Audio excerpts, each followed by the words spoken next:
আগামীকাল সংকষ্টি চতুর্থী।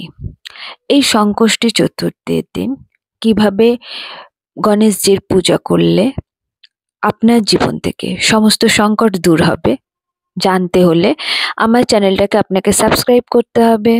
ভিডিও ভালো লেগে থাকলে লাইক শেয়ার করতে অবশ্যই ভুলবেন না, আর কমেন্টে অবশ্যই জয় গণেশ লিখে যাবেন। আগামীকাল সংকষ্টি চতুর্থী। সংকষ্টি চতুর্থীর দিন গণেশ ভগবানকে দূর্বা ঘাস দিয়ে একটি মালা তৈরি করে দিন। মালা যে সুতোতে গাঁথবেন, সুতোটা অবশ্যই হলুদ রঙের হতে হবে। সাদা সুতোতে হলুদ দিয়ে হলুদ রঙের করে নিতে পারেন। ভগবানকে যে পৈতা অর্পণ করবেন, পৈতেটা হলুদ দিয়ে হলুদ রঙের করে নেবেন। ভগবান গণেশজির সামনে ঘিয়ের প্রদীপ জ্বালান, তাতে একটা এলাচ দিন, আর গণেশজির ভোগ হিসেবে নিবেদন করুন এলাচ আর লাড্ডু।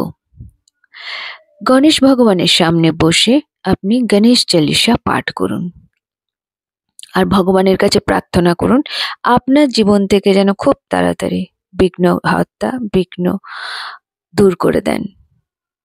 আপনার প্রার্থনা সফল হবে।